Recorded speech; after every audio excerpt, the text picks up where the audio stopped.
হ্যাঁ তুই বলে ওই কার বউর লগে বলে বিশ তোর এই কথা কইছে আমি বলে উনি পাইছি তো আমার দুধ ওই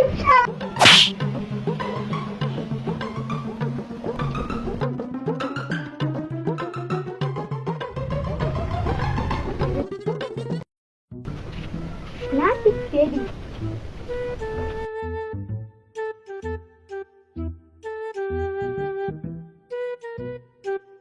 হ্যালো এসিবি বর্ধমান। হ্যাঁ এই জায়গাটা খুন হয়েছে। হ্যাঁ আমি তো জানি আপনি এটাই বলবেন।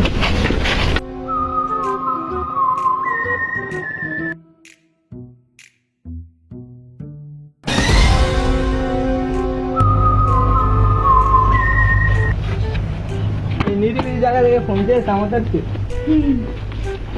অভিজিৎ স্যার না লাশ দেখো তো কিছু পাওয়া যাচ্ছে না। লাশটা উল্টে দেখো তো কিভাবে খুন হয়েছে। আগুনে পুড়িয়ে মারা গেছে। লাশটাকে ডাক্তার চালু হয়ে গেছে, পাঠানোর ব্যবস্থা করুন।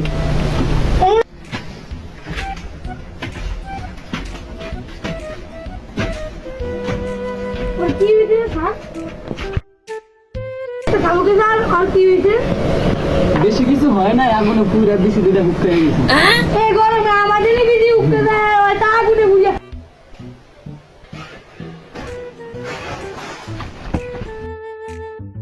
স্যার আপনি এখানে কি করছেন? আমি তাই কোথাও ছিলাম। অভিজিৎ লাস্টে কি বলা গেছে? বাল দুটা জর্ডান আছে আর বিধি দিয়ে উঠছে।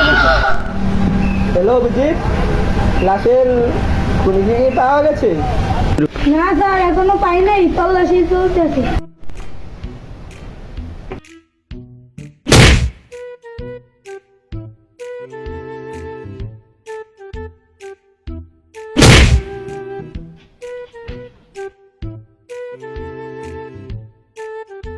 আর পালি আর কই দিবি? তাহলে আর কই যাবি? কিভাবে তুই খুন করলি ওকে? আমি বলছি সে একজনের সাথে প্রেম করে আমাদের এলাকার পোলাবিনে কইছে, তো আমি তাতে বলছি। কারণ সে আমাকে আগে একটা সোফা দিছে, তবে আমি একটা দিছি, তারপর লাঠি দিছে, লাঠি দেওয়ার পরে আমি খাবার দিছি, ওই আগুনে দিতে পুড়িয়া। সেজন্য তো একটা ছেলেকে আগুনে ফেলে মেরে ফেলবি, তোর তো পাশেই হবে।